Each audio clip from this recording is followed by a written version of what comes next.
Shalom jemaat Tuhan dimanapun Anda berada. Saya yakin dan percaya kita semua masih tetap dalam lindungan penyertaan daripada Tuhan. Mari jemaat Tuhan, saya mengajak Anda semua untuk memberikan waktu yang terbaik buat Tuhan. Mari kita siapkan hati kita akan sama-sama memuji dan menyembah Tuhan.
Mari kita siapkan hati kita akan mendengarkan firman Tuhan. Mari kita tundukkan kepala dan berdoa. Tuhan Yesus, terima kasih Bapa atas kasih-Mu, atas anugerah-Mu dalam setiap kehidupan kami. Terima kasih Tuhan atas pujian, penyembahan Tuhan yang telah dinaikkan ke hadapan Engkau. Bapa, kalau sebentar lagi Tuhan kami akan mendengarkan firman-Mu, Tuhan Kau mau pakai lidah dan bibir hamba-Mu Tuhan, Kau mau urapi hamba-Mu Tuhan. Biarlah setiap kata-kata yang keluar lewat lidah dan bibirnya Tuhan boleh mendatangkan berkat dan boleh menjadikan kekuatan buat kami semua. Kami percaya Tuhan Biarlah lewat firman-Mu Tuhan Kau menyadarkan setiap kami, Engkau memulihkan kehidupan kami, bahkan Tuhan Kau memberikan mujizat yang besar dalam kehidupan kami. Terima kasih Bapa, terima kasih Tuhan. Di dalam nama Tuhan Yesus kami telah berdoa dan mengucap syukur. Haleluya, amin. Shalom, selamat sore buat kita semua. Puji Tuhan, Bapak Ibu yang dikasih Tuhan masih tetap semangat sore hari ini ya. Biarpun Bapak Ibu harus stay at home ya, tapi saya percaya Bapak Ibu masih haus dan lapar akan firman Tuhan. Saya percaya semua masih ada haus dan lapar akan firman Tuhan ya. Bapak Ibu dikasih Tuhan, biarpun mungkin sore hari ini dalam situasi yang kita masih bisa melihat belum 100% membaik ya, tapi tetap saya percaya firman Tuhan itu sangat baik buat kita semua ya. Bapak Ibu dikasih Tuhan, ayo kita akan belajar untuk merenungkan firman Tuhan pada sore hari ini ya. Bapak Ibu, saya akan bicara tentang Elia ya. Bapak Ibu dikasih Tuhan, karena ada yang luar biasa di dalam hidup Elia ya. Bapak Ibu dikasih Tuhan, biarpun Elia itu banyak mengalami mujizat, biarpun Elia itu banyak sekali mengalami hal-hal yang supranatural dari Tuhan, tapi ada satu fatsal yang sebenarnya Elia pun mengalami depresi yang begitu berat ya.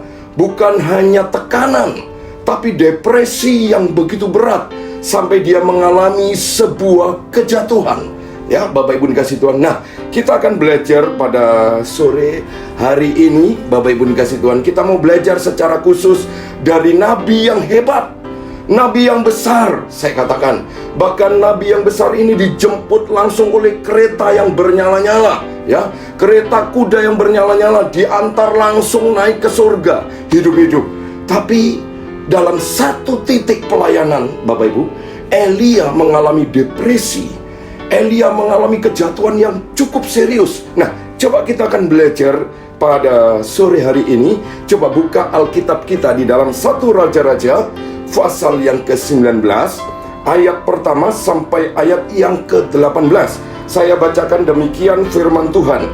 Ketika Ahab memberitahukan kepada Isabel segala yang dilakukan Elia dan perihal Elia membunuh semua nabi itu dengan pedang, maka Isabel menyuruh seorang suruhan mengatakan kepada Elia, "Beginilah kiranya para Allah menghukum aku, bahkan lebih lagi daripada itu, jika besok kira-kira pada waktu ini aku tidak membuat nyawamu sama seperti nyawa seorang dari mereka itu." Maka takutlah ia, lalu bangkit dan pergi menyelamatkan nyawanya. Dan setelah sampai ke Beersheba yang termasuk wilayah Yehuda, ia meninggalkan bujangnya di sana. Tetapi ia sendiri masuk ke padang gurun sehari perjalanan jauhnya, lalu duduk di bawah sebuah pohon arar. Kemudian ia ingin mati, katanya, "Cukuplah itu. Sekarang ya Tuhan, ambillah nyawaku, sebab aku ini tidak lebih baik daripada nenek moyangku." Sesudah itu ia berbaring dan tidur di bawah pohon arar itu. Tetapi tiba-tiba seorang malaikat menyentuh dia serta berkata kepadanya, "Bangunlah, makanlah." Ayat yang ke-6, ketika ia melihat sekitarnya, maka pada sebelah kepalanya ada roti bakar dan sebuah kendi berisi air. Lalu ia makan dan minum, kemudian berbaring pula. Ayat yang ke-7, tetapi malaikat Tuhan datang untuk kedua kalinya dan menyentuh dia serta berkata, "Bangunlah, makanlah, sebab kalau tidak, perjalananmu nanti terlalu jauh bagimu." Ayat yang ke-8, maka bangunlah ia lalu makan dan minum. Dan oleh kekuatan makanan itu ia berjalan 40 hari 40 malam lamanya sampai ke gunung Allah, yakni gunung Horeb. Ayat yang ke-9, di sana masuklah ia ke dalam sebuah gua dan bermalam di situ. Maka firman Tuhan datang kepadanya demikian, "Apakah kerjamu di sini, hai Elia?" Ayat yang ke-10, jawabnya, "Aku bekerja segiat-giatnya bagi Tuhan Allah semesta alam, karena orang Israel meninggalkan perjanjianmu, meruntuhkan mezbah-mezbahmu, dan membunuh nabi-nabimu dengan pedang. Hanya aku seorang dirilah yang masih hidup, dan mereka ingin mencabut nyawaku." Ayat yang ke-11, lalu firman-Nya, "Keluarlah dan berdiri di atas gunung itu di hadapan Tuhan." Maka Tuhan lalu, angin besar dan kuat yang membelah gunung-gunung dan memecahkan bukit-bukit batu, mendahului Tuhan. Tetapi tidak ada Tuhan dalam angin itu. Dan sesudah angin itu datanglah gempa, tetapi tidak ada Tuhan dalam gempa itu. Dan sesudah gempa itu datanglah api, tetapi tidak ada Tuhan dalam api itu. Dan sesudah api itu datanglah bunyi angin sepoi-sepoi basah. Ayat yang ke-13, segera sesudah Elia mendengarnya, ia menyelubungi mukanya dengan jubahnya, lalu pergi keluar dan berdiri di pintu gua itu. Maka datanglah suara kepadanya yang berbunyi, apakah kerjamu di sini, hai Elia? Ayat 14, jawabnya, aku bekerja segiat-giatnya bagi Tuhan Allah semesta alam. Karena orang Israel meninggalkan perjanjianmu, meruntuhkan mesbah-mesbahmu, dan membunuh nabi-nabimu dengan pedang. Hanya aku seorang dirilah yang masih hidup, dan mereka ingin mencabut nyawaku. Ayat yang ke-15, firman Tuhan kepadanya, pergilah, kembalilah ke jalanmu melalui padang gurun ke Damsyik, dan setelah engkau sampai, engkau harus mengurapi Hazael menjadi raja atas Aram. Ayat yang ke-16, juga Yehu, cucu Nimsi, haruslah kau urapi menjadi raja atas Israel. Dan Elisa bin Safat dari Abel Mehola, harus kau urapi menjadi nabi menggantikan engkau. 17, maka siapa yang terluput dari pedang Hazael akan dibunuh oleh Yehu, dan siapa yang terluput dari pedang Yehu akan dibunuh oleh Elisa. 18, tetapi aku akan meninggalkan 7.000 orang di Israel, yakni semua orang yang tidak sujud menyembah Baal dan yang mulutnya tidak mencium dia. Amin. Tuhan Yesus memberkati kita semua. Bapak Ibu yang dikasihi oleh Tuhan, perhatikan kisah Elia yang tragis ini. Kejatuhan yang sangat serius, Bapak Ibu dikasih Tuhan. Setelah Elia mengalami hal-hal yang spektakuler, kalau Bapak Ibu baca di pasal yang ke-18-nya, maka dari itu saya memberikan pengetahuan begini Bapak Ibu. Kalau Bapak Ibu memahami pasal yang ke-19, seharusnya Bapak Ibu harus memahami dulu pasal yang ke-18. Maka dari itu nanti Bapak Ibu selesai khotbah ini, Bapak Ibu bisa pelajari dari pasal yang ke-18 sampai pasal yang ke-19. Nah Bapak Ibu, pasal yang ke-18 ini adalah sebuah demonstrasi spiritual yang luar biasa. Lalu tiba-tiba di pasal 19-nya Elia minta mati. Coba perhatikan baik-baik Bapak Ibu. Elia minta mati. Kemudian dia tinggalkan bujangnya, alias dia tinggalkan anak buahnya. Karena dia punya bawahan, pasti dia punya bujangnya, anak buahnya. Nah Bapak Ibu dikasih Tuhan, artinya apa? Artinya Elia sudah tidak mau lagi jadi nabi. Perhatikan ini baik-baik. Dari kemenangan yang gilang gemilang, tiba-tiba drop. Bapak Ibu dikasih Tuhan ya, jatuh.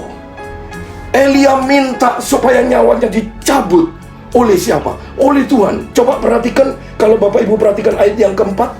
Ayat yang keempat bagian terakhir berkata begini, cukuplah itu, sekarang ya Tuhan, ambillah nyawaku, sebab aku ini tidak lebih baik daripada nenek moyangku. Coba Bapak Ibu perhatikan baik-baik, betapa depresi yang begitu luar biasa beratnya. Bapak Ibu dikasih Tuhan, ada satu hal yang baik yang perlu Bapak Ibu mengerti begini.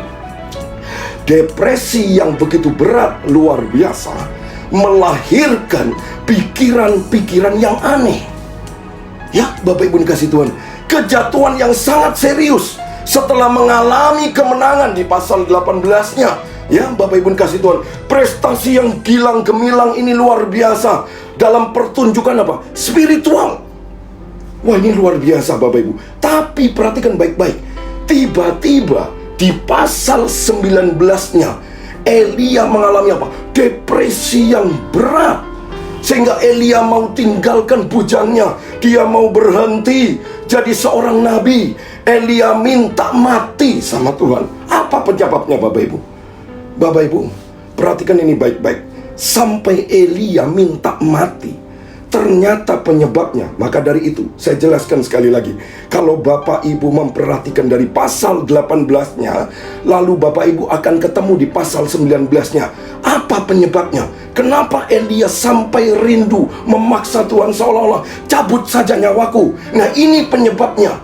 Kalau Bapak Ibu pelajari baik-baik, Elia itu apa? Berekspektasi terlalu tinggi. Apa itu ekspektasi? Bapak Ibu perhatikan baik-baik.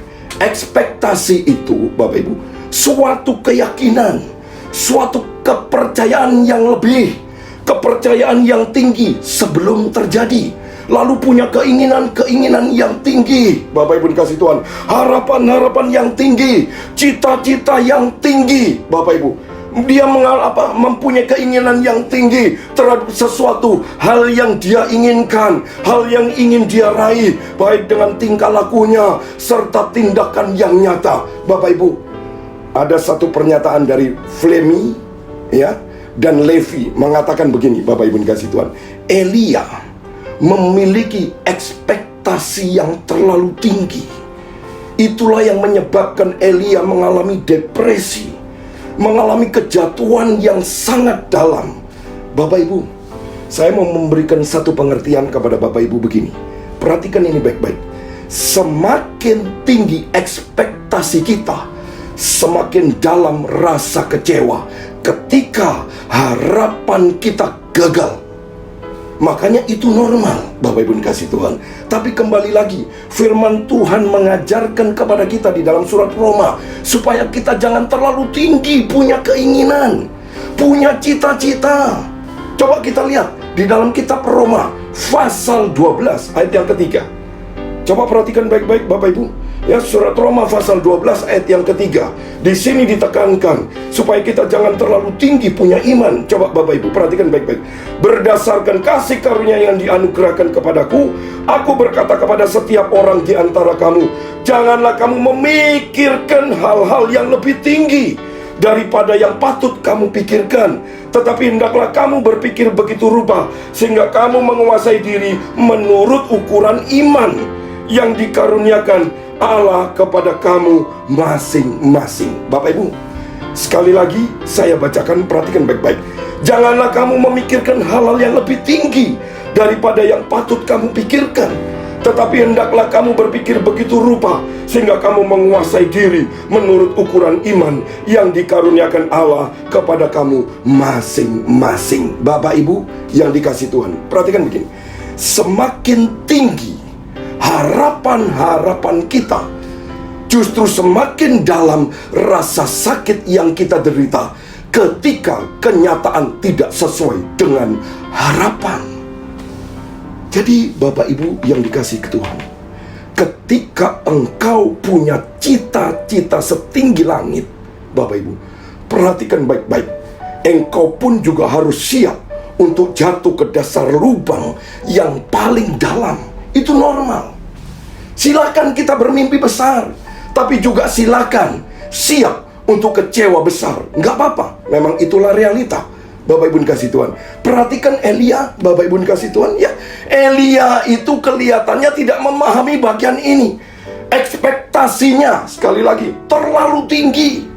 Karena apa, Bapak Ibu dikasih Tuhan? Pertama, waktu Elia, ya, diberi kemudahan sama Tuhan memenangkan pertandingan antara Nabi Baal yang berjumlah berapa Bapak Ibu? 450 orang. Elia cuman sendiri, Bapak Ibu. Taruhannya adalah apa? Menurunkan api. Wah, ini luar biasa, Bapak Ibu dikasih Tuhan. Siapa yang bisa api turun dari langit membakar korban itu? Itulah Allah yang benar menurut Elia. Elia tantang para Baal, Bapak Ibu dikasih Tuhan. Nah, perhatikan baik-baik Bapak Ibu. Begini, ini yang penting Bapak Ibu dikasih Tuhan. Ini yang sebenarnya mempermudah Nabi Baal, ya. Karena apa? Karena Baal itu terkenal sebagai dewa petir dan dewa hujan. Seharusnya sangat mudah sekali untuk Baal bisa menurunkan hujan, Bapak Ibu dikasih Tuhan, bisa menurunkan petir. Itu sebabnya Bapak Ibu, Tuhan tidak turunkan hujan selama 3 tahun. Untuk apa? Mempermalukan para Baal. Yang katanya dewa Baal itu nggak bisa apa? Yang katanya para Baal itu dewa hujan, tapi ternyata nggak bisa turunkan hujan. Bapak Ibu dikasih Tuhan. Tapi hari itu Elia ngomong, oke, panggil semua api dewamu, panggil semua dewa api, panggil semua dewa petir, panggil. Jadi sepertinya Bapak Ibu dikasih Tuhan, taruhan menurunkan api itu mempermudah para Baal. Sedangkan Allah Israel terkenal Allah itu dewa perang, Bapak Ibu dikasih Tuhan. Dia terkenal sebagai dewa perang. Tuhan mahir dalam berperang, cakap dalam peperangan. Jadi sangat berbeda, Bapak Ibu dikasih Tuhan. Nah, singkat cerita, Elia memberi kesempatan kepada mereka terlebih dahulu, Bapak Ibu. Coba perhatikan ini, Bapak Ibu dikasih Tuhan. Kemudahan-kemudahan inilah kemudian ekspektasi Elia begitu tinggi. Ketika ekspektasi Elia itu begitu tinggi dan tidak sampai antara harapan dengan kenyataan, Elia mengalami depresi berat. Elia kecewa sekali, Bapak Ibu dikasih Tuhan, sampai dia ingin meninggalkan pelayanannya. Bapak Ibu, kalau begitu apa yang kita bisa pelajari? Perhatikan baik-baik, Bapak Ibu. Ini poin penting, Bapak Ibu dikasih Tuhan. Saya ingin Bapak Ibu perhatikan bagian ini ya. Begini, mujizat, sekali lagi, mujizat tidak selalu mengerjakan pertobatan yang sejati. Saya ulang sekali lagi, Bapak Ibu. Mujizat tidak selalu mengerjakan pertobatan yang sejati. Elia pikir kalau ada mujizat spektakuler luar biasa terjadi, maka ribuan orang Israel, Nabi Baal dan Raja Ahab akan bertobat. Faktanya tidak. Sebentar saja orang Israel tersengkur. Setelah itu balik lagi ke tempat yang semula. Masing-masing mereka menyembah para Baal. Itulah manusia, Bapak Ibu dikasih Tuhan. Maka dari itu Bapak Ibu, perhatikan ini baik-baik ya. Israel mengalami keterpurukan rohani yang paling serius. Begitu luar biasa kerusakan Israel, Bapak Ibu dikasih Tuhan. Dulunya itu Israel seringkali menyembah para Baal di tempat-tempat tertutup, Bapak Ibu dikasih Tuhan. Tetapi ketika Raja Ahab menikah dengan Isabel, perhatikan baik-baik ya, mulai hari itu penyembahan Baal menjadi legal, menjadi sah dan diperbolehkan. Kalau dulu Bapak Ibu dikasih Tuhan sporadis ya, sekarang sistematis, Bapak Ibu dikasih Tuhan ya. Nabi-nabi Baal dijadikan pegawai negeri, dibayar oleh raja, boleh duduk makan bersama dengan Raja Ahab. Bapak Ibu dikasih Tuhan, nggak pernah ada dalam sejarah Israel mengalami kebobrokan separah di zaman Elia ini, Bapak Ibu. Makanya Elia dipanggil oleh Tuhan untuk berbicara atau untuk menegur orang Israel. Bapak Ibu, beginilah Elia.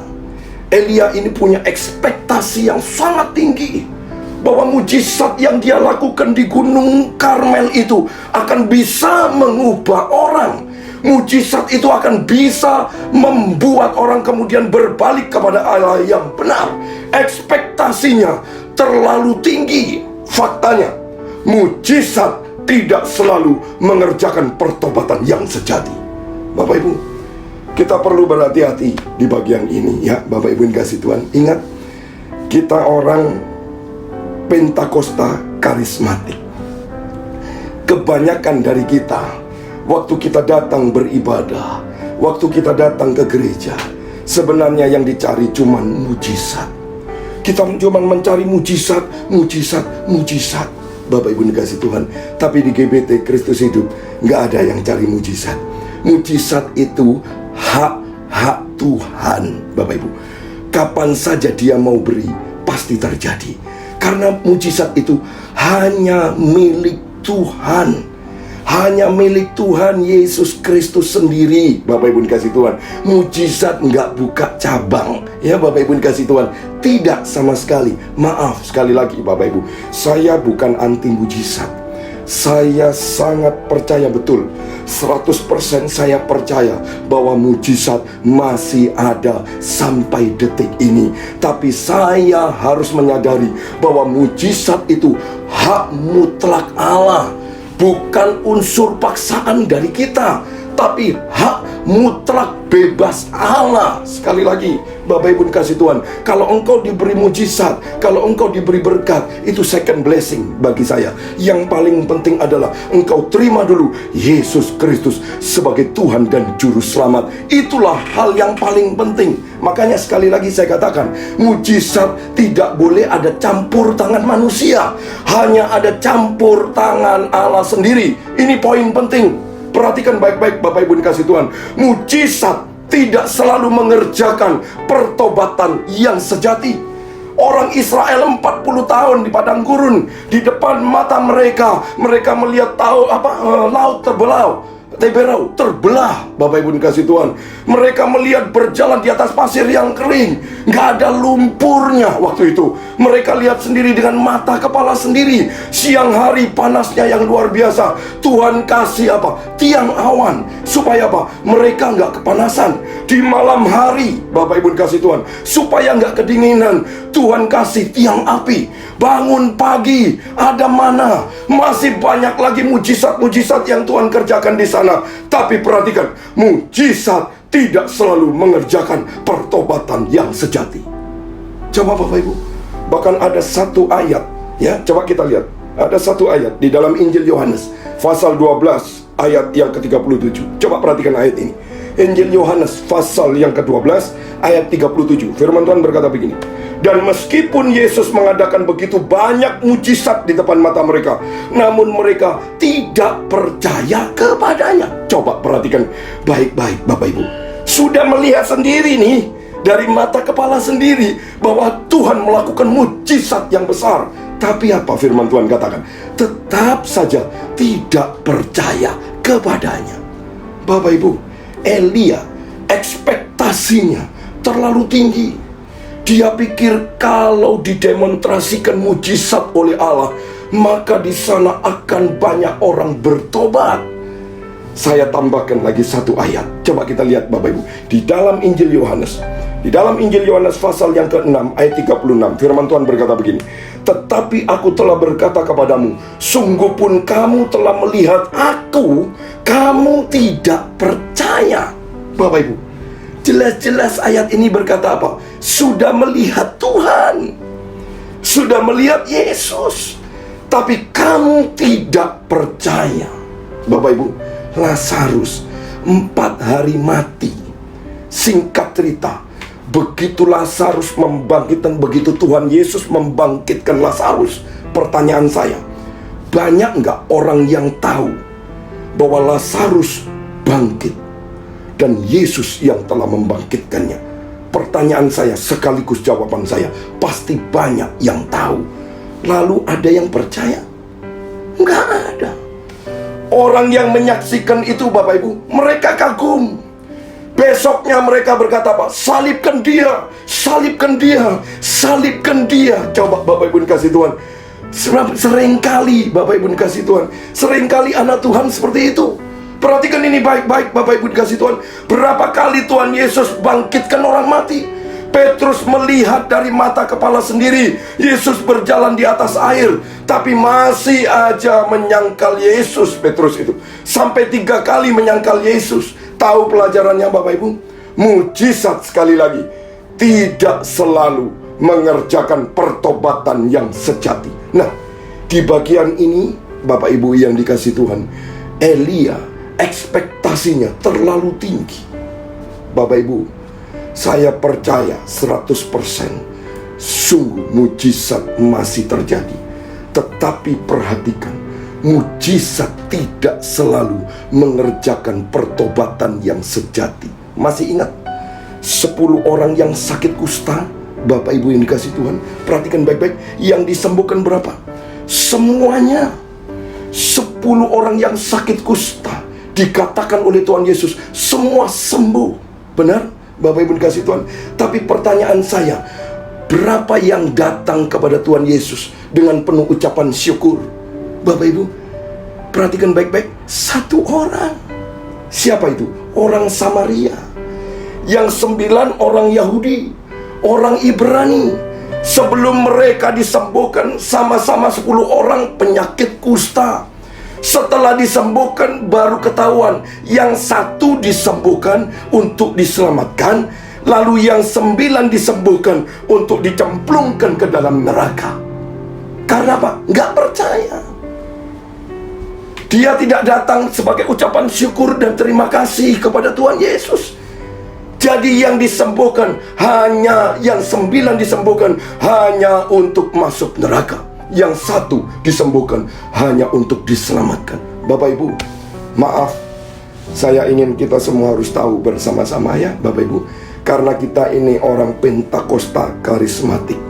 Kadang-kadang jujur saya mau katakan, setiap ada acara ibadah, entah setiap dalam bentuk ibadah itu KKR, mungkin dalam bentuk ibadah raya, Bapak Ibu kasih Tuhan, ada banyak orang yang dicari cuman apa? Mujizat. Mujizat, mujizat, mujizat saja. Dan kita sebenarnya Bapak Ibu kasih Tuhan, kalau boleh saya katakan ya, kita ini sedang merendahkan kata mujizat. Masa dikit-dikit mujizat, dikit-dikit mujizat, dikit-dikit mujizat Bapak Ibu. Mujizat itu Bapak Ibu selalu ciri-cirinya apa? Tidak ada campur tangan manusia, hanya ada Allah sendiri. Bapak Ibu dikasih Tuhan, selama engkau masih menggunakan campur tangan dokter, apalagi perdukunan, itu bukan mujizat. Berapa bulan yang lalu, Bapak Ibu dikasih Tuhan ya, saya pernah melihat di salah satu televisi, baik di BBC ya, di CNN, Bapak Ibu dikasih Tuhan ya, di TV 2 yang sangat dihormati, punya kredibilitasnya tinggi sekali dan berintegritas Bapak Ibu ya. Pemberitaan mereka itu akurat sekali, presisi sekali Bapak Ibu. Bapak Ibu, saya pernah menonton dengan mata kepala saya sendiri. Kalau bicara mujizat Bapak Ibu, Sai Baba itu membangkitkan orang mati. Ya, biksu-biksu di daerah Cina saja Bapak Ibu, biksu-biksu bisa terbang. Kalau Bapak Ibu lebih jelas, Bapak Ibu buka YouTube, Bapak Ibu cari di Google, Bapak Ibu dikasih Tuhan, Bapak Ibu bisa tahu. Kalau bicara mujizat, setan pun mahir. Makanya hati-hati. Elia ekspektasinya terlalu tinggi. Itu sebabnya dia drop, dia jatuh, dia punya depresi yang berat. Makanya perhatikan ini baik-baik Bapak Ibu. Mujizat dikerjakan Allah untuk menyatakan kemahakuasaannya, keberadaannya dan kedaulatannya Bapak Ibu dikasih Tuhan. Tapi perhatikan, jika Allah tidak menyentuh hati manusia, tidak seorang pun dapat melakukan pertobatannya sendiri. Tidak bisa. Nah sekarang apa poinnya Bapak Ibu dikasih Tuhan? Jika kita bisa datang ke gereja, kita bisa beribadah, mengenal Yesus Kristus sebagai Tuhan dan Juru Selamat, berarti hatimu ada Roh Kudus. Ingat ini baik-baik Bapak Ibu. Kita nggak bisa bertobat sendiri, nggak bisa. Pertobatan oleh karya Allah Bapak Ibu dikasih Tuhan. Dia yang sentuh kita melalui apa? Melalui Roh Sucinya. Bersyukur Bapak Ibu dikasih Tuhan, Bapak Ibu bisa beribadah, Bapak Ibu bisa mendengar firman Allah pada sore hari ini. Bersyukur, karena apa? Allah yang menyentuh hati kita. Itu sebabnya Bapak Ibu dikasih Tuhan, setiap kali kita pulang beribadah, ayo syukurilah Bapak Ibu dikasih Tuhan. Karena apa? Karena engkau masih bisa mengenal Tuhan, engkau masih bisa datang beribadah, engkau masih bisa memuji dan menyembah Tuhan. Itu karena Dia menyentuh hatimu. Sekali lagi Bapak Ibu dikasih Tuhan, tanpa Tuhan menyentuh hati kita, kita nggak akan pernah bisa memuji dan menyembah Dia. Amin Bapak Ibu dikasih Tuhan. Nah sekarang Bapak Ibu, poinnya Bapak Ibu dikasih Tuhan, perhatikan. Elia mengalami drop yang begitu rupa. Oleh karena apa Bapak Ibu dikasih Tuhan? Ekspektasinya terlalu tinggi. Bapak Ibu dikasih Tuhan, berpikir bahwa mujizat itu akan mengubah orang, berpikir bahwa bekerja keras pasti akan membuahkan hasil. Padahal bekerja keras pertama-tama mengubah kita terlebih dahulu. Bekerja keras itu tidak selalu membuahkan hasil. Pelayanan itu sesuatu pekerjaan yang keras, tapi tidak selalu pelayanan membuahkan hasil. Yang penting dalam konsep pelayanan harus membawa jiwa-jiwa, endingnya menjadi serupa dengan Kristus. Ini yang penting. Nah sekarang kita akan masuk dalam pelajaran yang kedua Bapak Ibu dikasih Tuhan. Kita akan bisa pelajari ya dari Elia. Sekarang kita tahu Bapak Ibu dikasih Tuhan apa? Elia dan efek dosa. Perhatikan ini baik-baik Bapak Ibu. Bapak Ibu, bagian ini sungguh luar biasa ya Bapak Ibu dikasih Tuhan. Elia tidak sanggup memahami betapa dalamnya efek dari dosa manusia. Bapak Ibu, dosa yang merasuk ke dalam diri manusia itu begitu kuat. Karena manusia begitu kuat. Itu sebabnya manusia tidak sanggup meresponi karya Allah yang supranatural. Gak sanggup. Mujizat yang spektakuler sudah Allah lakukan, seperti yang dialami oleh orang Israel keluar dari tanah Mesir. Di Gunung Karmel itu didemonstrasikan oleh Tuhan melalui pelayanan Elia, ataupun mujizat yang dilakukan oleh Tuhan Yesus selama dia hidup. Perhatikan, semua hal yang supranatural itu manusia tidak sanggup melihatnya. Gak ada yang sanggup berespon positif. Kenapa bisa begitu, Bapak Ibu dikasih Tuhan? Karena dosa merusak manusia sangat dalam. Ekspektasi manusia terlalu tinggi. Keinginannya mujizat yang dahsyat-dahsyat, sehingga mengabaikan mujizat yang sederhana. Mata rohaninya sudah dibutakan. Nah, Bapak Ibu, kita perlu merenungkan bagian ini bersama-sama. Kita harus berjuang melakukan yang terbaik. Benar, kita berjuang mendidik anak yang terbaik. Pemerintah berjuang melakukan yang terbaik. Gereja berjuang melakukan yang terbaik. Tapi harus ingat dan perlu kita waspadai, engkau sedang bekerja di tengah-tengah, sekali lagi, dunia yang jatuh ke dalam dosa. Yang kita kerjakan itu ada di tengah-tengah dunia yang sudah rusak. Karena itu, Bapak Ibu yang dikasih Tuhan, kalau kadang-kadang hasilnya tidak memuaskan, memang kita sedang ada di dunia yang sedang rusak. Kita yang ada di dunia ini yang sudah rusak, Bapak Ibu dikasih Tuhan. Coba perhatikan begini. Ya, didik anak kita yang terbaik. Kita didik anak kita yang terbaik. Semua orang mengakui mendidik anaknya harus yang terbaik. Tapi faktanya, saya mau tanya, kita melihat sendiri, ada banyak kekurangan dan kelemahan di sana sini. Betul? Kenapa? Jangan lupa bahwa dosa itu begitu mengikat sangat dalam. Elia lupa kenapa orang-orang itu tidak bisa merespon positif. Kenapa orang itu tidak bisa memahami yang supranatural dari Allah? Karena dosa.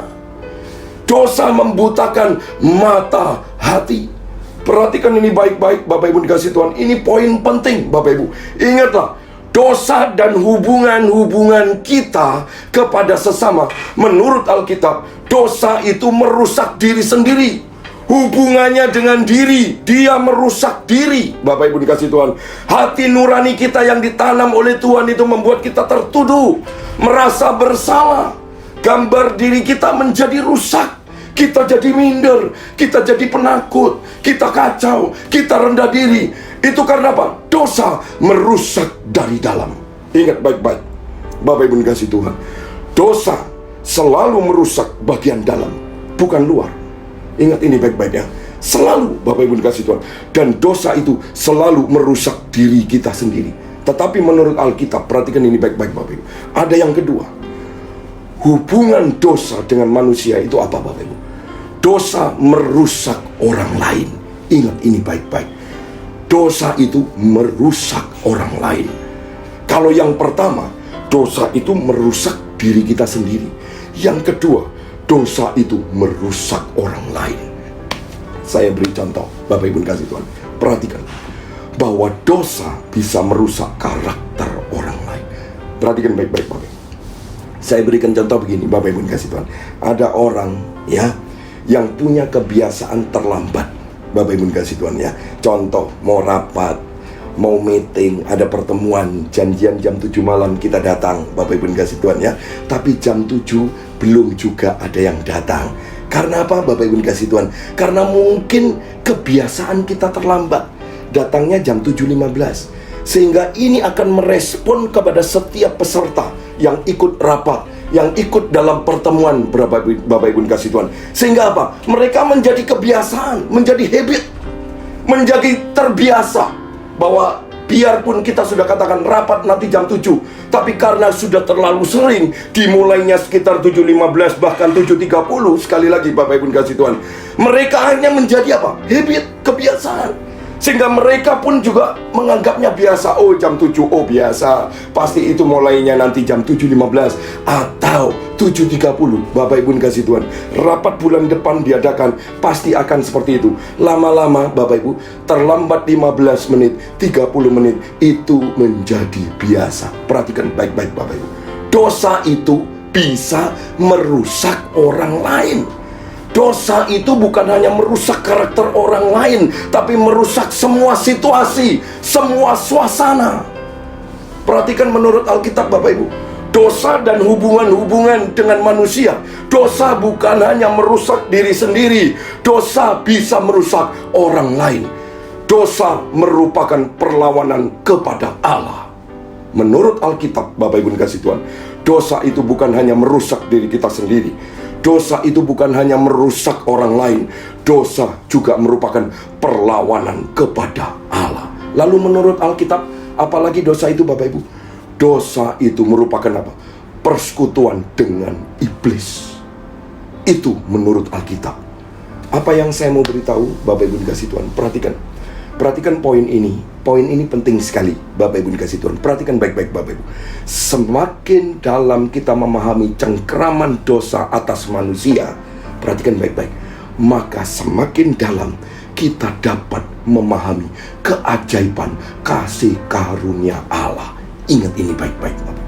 Hanya orang yang sadar betapa rusaknya diri saya, betapa sudah begitu dalam saya jatuh ke dalam dosa. Orang yang seperti inilah yang bisa memahami kasih karunia Allah yang ajaib dan yang luar biasa. Selama kita merasa bahwa dirimu orang berdosa, engkau tidak akan pernah bisa memahami kasih karunia Allah. Sekali lagi Bapak Ibu dikasih Tuhan, selama engkau merasa dirimu bukan orang berdosa, tadi saya salah. Selama engkau merasa dirimu bukan orang berdosa, engkau tidak akan pernah bisa memahami kasih karunia Allah yang ajaib. Ingat, ini poin penting Bapak Ibu. Jika ada orang merasa tidak berdosa, saya pastikan engkau tidak akan pernah bisa memahami dengan akurat keajaiban kasih karunia Allah. Ya, hanya orang yang tahu begitu dalam aku jatuh, begitu dalam aku ini orang yang rusak, kerusakanku total. Nah, dengan begitu Bapak Ibu, orang itu tahu keajaiban kasih karunia Allah. Karena kasih karunia Allah itu berbicara 1, pengampunan, 2, belas kasihan, 3, kemurahan Allah. Perhatikan baik-baik. Semakin dalam kita memahami cengkraman dosa atas manusia, maka semakin dalam juga kita dapat memahami bahwa hidup kita sangat bergantung kepada anugerah Allah. Jadi kalau kelak engkau selamat, itu karena anugerah Allah saja. Makanya begini Bapak Ibu, sebenarnya kita orang yang sudah ditebus dengan orang yang di luar tidak ditebus sama Tuhan, sama Bapak Ibu, gak ada bedanya. Malah kadang-kadang saya mau berkata jujur Bapak Ibu kasih Tuhan, gaya hidup kita, jujur aja saya mau ngomong, gak lebih baik dari orang-orang di luar yang juga merasakan ditebus, tapi ternyata mereka tidak ditebus. Cara kita memahami gak begitu baik Bapak Ibu dikasih Tuhan. Karena itu Bapak Ibu yang dikasih Tuhan, ingat ini poin penting. Semakin engkau dalam tahu Tuhan, aku menyadari aku orang berdosa, aku manusia sekali lagi yang sudah jatuh ke dalam dosa. Perhatikan baik-baik, orang yang seperti ini adalah orang yang mengerti keajaiban kasih karunia Allah. Semakin engkau merasa, Tuhan, aku ini orang bodoh, Tuhan, aku semakin jauh dari kehidupan yang engkau rindukan. Tapi saya yakin dan percaya Bapak Ibu dikasih Tuhan, kalau engkau seperti ini, engkau akan terus berlanjut dalam hidupmu yang bergantung penuh kepada kasih karunia Allah saja. Itu sebabnya Bapak Ibu dikasih Tuhan, kita harus bersyukur pada sore hari ini. Kita sungguh harus bersyukur kepada Tuhan oleh karena anugerah Allah yang ajaib. Kita yang sudah ditebus juga kita sudah diampuni. Kita beroleh anugerah Allah. Maka dari itu, Bapak Ibu dikasih Tuhan, kalau Allah sudah beranugerah di dalam hidup kita, percayalah, anugerah tidak akan membiarkan engkau apa adanya. Anugerah itu akan terus membuat hidupmu jauh lebih baik lagi. Itu anugerah. Karena anugerah itu tidak membuat kita nyaman. Makanya pernah saya katakan di dalam khotbah saya beberapa minggu yang lalu, anugerah itu bukan seolah-olah kita nyaman duduk diam blak. Ya, anugerah, mau berbuat dosa, mau berbuat apa saja, tidak masalah, aku sudah menerima anugerah. Itu salah. Anugerah itu bukan membuat kita stagnan, tapi anugerah itu akan memperbarui hidup kita menjadi serupa dengan gambar Allah. Itu anugerah. Maka dari itu Bapak Ibu dikasih Tuhan, yuk jaga hati kita untuk selalu menyenangkan hati Tuhan. Ingat baik-baik Elia, Bapak Ibu dikasih Tuhan, ekspektasinya terlalu tinggi. Itu yang pertama. Yang kedua, Elia gagal memahami kerusakan manusia. Karena apa? Karena dosa. Bahwa dosa itu begitu mencengkeram. Elia gagal memahami itu. Itu sebabnya Bapak Ibu dikasih Tuhan, Elia mengalami depresi. Bapak Ibu, kalau seorang hamba Tuhan tidak memahami bagian ini, Bapak Ibu, dia akan banyak kecewa dalam pelayanan. Karena apa? Karena melihat khotbah disampaikannya itu khotbah yang luar biasa, pengajaran-pengajaran yang benar yang dia sampaikan. Ada banyak orang yang sudah dikhotbahi, masih aja nggak mengerti. Makanya tadi saya katakan, kalau seorang hamba Tuhan tidak memahami bagian ini, dia akan mengalami kekecewaan dalam pelayanannya. Elia depresi berat, karena dia pikir kalau mujizat terjadi, semua orang akan bertobat. Elia lupa kalau ada cengkeraman dosa yang masih mengikat umat Israel. Bapak Ibu, kita harus belajar. Para hamba Tuhan, siapapun kita, ayo kita belajar untuk hidup lebih baik lagi dan lebih dalam lagi dengan Tuhan. Dan engkau harus menyadari bahwa setiap kita mau memberikan yang terbaik untuk Tuhan, engkau akan terus bergulat dengan dosa. Itulah cengkeraman dosa yang pelan-pelan harus dituntun. Kita membutuhkan apa? Kekuatan supranatural, kekuatan dari Allah. Maka dari itu, saya selalu menganjurkan untuk jemaat GBT Kristus Hidup, hendaklah engkau intim dengan Tuhan. Semakin engkau intim, semakin engkau dekat dengan Tuhan, percayalah, rohmu bersekutu dengan roh Tuhan. Ini luar biasa, Bapak Ibu kasih Tuhan. Makanya tadi saya katakan, engkau tidak akan bisa melawan dosa. Hanya cuma satu engkau bisa melawan dosa, oleh kekuatan Allah Roh Kudus. Makanya firman Tuhan berkata apa? Hendaklah hidupmu dipimpin oleh roh. Ini penting Bapak Ibu kasih Tuhan ya. Ayo kita lihat yang ketiga, Bapak Ibu kasih Tuhan. Yang ketiga apa? Kita belajar dari peristiwa Elia di Gunung Karmel itu. Perhatikan baik-baik, Elia dan efektivitas firman. Bagian ini cukup menarik sekali Bapak Ibu. Kalau Bapak Ibu perhatikan baik-baik ya, perhatikan baik-baik dari ayat 11 dan 12 ya, dari 1 Raja-Raja 19 ayat 11 dan 12 ya, saya bacakan demikian firman Tuhan. Lalu firman-Nya, keluarlah dan berdiri di atas gunung itu di hadapan Tuhan. Maka Tuhan lalu, angin besar dan kuat yang membelah gunung-gunung dan memecahkan bukit-bukit batu mendahului Tuhan. Coba perhatikan kalimat ini Bapak Ibu. Tetapi tidak ada Tuhan dalam angin itu. Dan sesudah angin itu datanglah gempa, tetapi tidak ada Tuhan dalam gempa itu. Ayat yang ke-12. Dan sesudah gempa itu datanglah api, tetapi tidak ada Tuhan dalam api itu. Dan sesudah api itu datanglah bunyi angin sepoi-sepoi biasa. Bapak Ibu kalau mau tahu ya artinya dari pasal 19 dalam 1 Raja-Raja tadi, 1 Raja-Raja pasal yang ke-19 ayat 11 ini Bapak Ibu harus hubungkan. Sekali lagi, hubungkan dengan pasal yang ke-18. Peristiwa di Gunung Karmel. Peristiwa yang spektakuler yang luar biasa. Nah, Bapak Ibu, kalau Bapak Ibu sekali lagi tidak bisa menghubungannya, Bapak Ibu pasti gagal memahami ayat ini.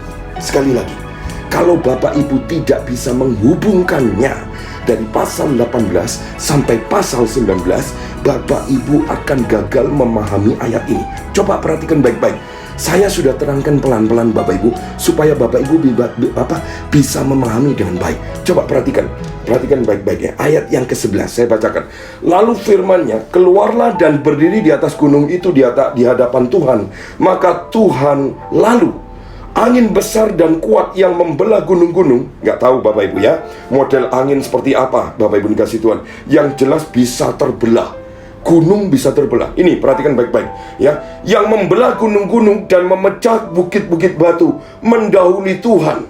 Perhatikan ini baik-baik Bapak Ibu dikasih Tuhan. Jadi ada gerakan fenomenal yang luar biasa. Tiba-tiba angin itu menghantam gunung. Gunung sampai terbelah, batu sampai hancur. Bapak Ibu dikasih Tuhan ya. Tetapi yang aneh, ini yang aneh apa? Tidak ada Tuhan di sana. Perhatikan baik-baik Bapak Ibu. Angin itu karya Tuhan. Tuhan yang Tuhan yang kirim angin yang model kayak begitu. Tuhan yang mengerjakannya. Tapi perhatikan baik-baik, teks berkata apa? Tapi tidak ada Tuhan. Coba Bapak Ibu, aneh. Tidak ada Tuhan dalam angin itu. Dan sesudah angin itu datanglah gempa. Tetapi sama juga, tidak ada Tuhan dalam gempa itu. Padahal Bapak Ibu yang dikasih Tuhan, saya yakin dan percaya, dan kita semua percaya bahwa Tuhan yang membuat gempa itu. Tapi aneh, tidak ada Tuhan di sana. Coba perhatikan ayat yang ke-12 Bapak Ibu. Ayat yang ke-12, dan sesudah gempa itu datanglah api, tetapi tidak ada Tuhan dalam api itu. Aneh. Api itu berasal dari Tuhan. Tapi anehnya firman Tuhan berkata apa? Nggak ada Tuhan dalam api itu. Dan sesudah api itu datanglah bunyi angin sepoi-sepoi. Perhatikan baik-baik Bapak Ibu. Setelah datang angin ya, sepoi-sepoi basah. Perhatikan, datang. Setelah datang angin, sepoi-sepoi basah. Perhatikan selanjutnya ayat 13. Ya, ayat 13 Bapak Ibu. Segera sesudah Elia mendengarnya, ia menyelubungi mukanya dengan jubahnya, lalu pergi keluar dan berdiri di pintu gua itu. Maka datanglah suaranya kepadanya yang berbunyi, apakah kerjamu di sini, hai Elia? Bapak Ibu, yang pertama tadi yang ngomong malaikat, tapi di bagian ini Tuhan datang langsung kepada Elia. Perhatikan, dikatakan apa? Maka datanglah suara kepadanya yang berbunyi, apakah kerjamu di sini, hai Elia? Bapak Ibu dikasih Tuhan. Lalu Elia kemudian berkata apa? Aku bekerja sedemikian. Bapak Ibu, apa yang perlu kita pelajari Bapak Ibu dikasih Tuhan? Perhatikan ini baik-baik. Jika dihubungkan dengan pasal 18, ini pelajaran penting untuk Bapak Ibu dan saya. Perhatikan ini baik-baik. Begini, pentingnya firman Tuhan lebih daripada mujizat. Halo, ada yang spektakuler luar biasa. Gunung terbelah, batu hancur, gempa bumi terjadi, api datang, tapi Tuhan gak ada. Itu fenomenal fenomenal yang luar biasa. Tapi tidak ada Tuhan. Siapa yang mau di sini? Engkau disembuhkan, engkau sakit disembuhkan, tapi tidak ada Tuhan. Justru angin sepoi-sepoi biasa, angin sepoi-sepoi basah, angin tenang. Tiba-tiba Tuhan berbicara kepada Elia. Perhatikan baik-baik Bapak Ibu dikasih Tuhan. Allah bisa melakukan mujizat fenomenal, peristiwa-peristiwa yang spektakuler, tapi Tuhan tidak ada di sana. Justru ibadah yang kelihatannya biasa-biasa saja, nggak ada yang fenomenal, nggak ada yang luar biasa, tapi Tuhan ada di sini. Bapak Ibu yang dikasih Tuhan, apa pelajarannya? Lebih penting firman Tuhan daripada mujizat. Ini baik-baik.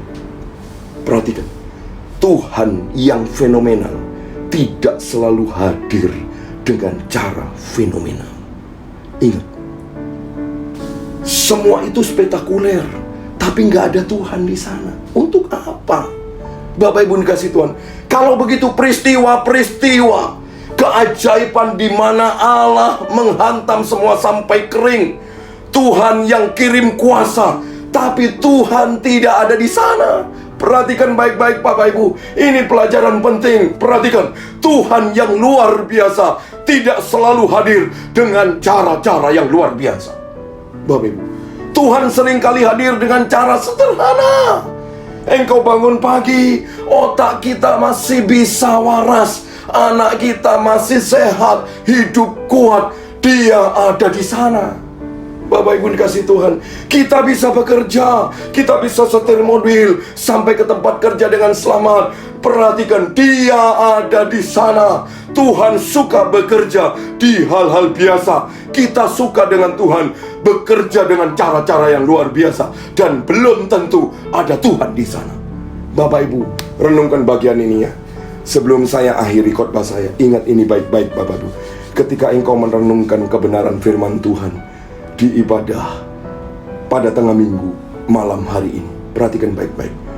Biarpun mungkin gak merinding-merinding amat ya, mungkin setelah mendengar firman Tuhan mungkin air matamu gak keluar. Bapak Ibu perhatikan baik-baik. Sepertinya gak ada Tuhan. Ingat, kadangkala Tuhan tidak bekerja di saat engkau merenungkan firman Allah, tapi Tuhan akan bekerja di saat engkau keluar dari tempat ini. Bisa melalui keluargamu, bisa melalui anak-anakmu, bisa engkau berjumpa dengan istrimu, bisa engkau berjumpa dengan suamimu. Tuhan bisa pakai dengan cara-cara seperti ini. Makanya Bapak Ibu, firman Tuhan berkata, Allah turut bekerja dalam segala sesuatu untuk apa? Mendatangkan kebaikan bagi mereka yang mengasihi Dia. Inilah cara-cara kerja Tuhan yang tidak terduga. Dia bisa pakai cara-cara yang menurut kita biasa, tapi di situ Tuhan bekerja. Terima kasih. Tuhan Yesus memberkati. Amin. Mari kita berdoa. Terima kasih Tuhan Yesus. Kami mengucap syukur Tuhan buat berkat firman-Mu pada sore hari ini Bapa, yang menguatkan setiap kami Tuhan. Engkau Allah yang luar biasa Bapa. Engkau Allah yang bekerja di dalam segala hal, sekalipun hal yang biasa. Allah turut bekerja untuk mendatangkan kebaikan buat kami Tuhan. Kami bersyukur Bapa, punya Allah seperti Engkau Tuhan, bahwa kami itu terus mendekat kepadamu Tuhan. Semakin hari semakin intim kami boleh mengenal Engkau Tuhan, sehingga kami tidak mampu berkata apa-apa, tapi kami selalu berkata bahwa apa yang Tuhan kerjakan dalam hidup kami itu yang terbaik buat kami Tuhan. Biarlah kami belajar terus untuk bisa memberikan yang terbaik buat Engkau Tuhan. Terima kasih Bapa, meteraikan firman ini dalam setiap hidup kami, supaya kami belajar untuk melakukan firman-Mu dalam hidup kami. Terima kasih Engkau memberkati hamba-Mu Bapak Gembala yang sudah menyampaikan kebenaran firman-Mu. Engkau pakai semakin hari semakin lebih heran dengan urapan kuasa Roh Kudus-Mu Tuhan. Terima kasih, dan Engkau memberkati setiap kami Bapak Ibu jemaat dimanapun mereka berada. Engkau sudah memberkati kami semuanya. Terima kasih Tuhan. Hanya di dalam nama Tuhan Yesus hamba sudah berdoa. Amin. Bapak Ibu jemaat yang dikasihi oleh Tuhan, jangan lupa untuk datang di ibadah hari Minggu pagi seperti biasa. Terima kasih, Tuhan Yesus memberkati.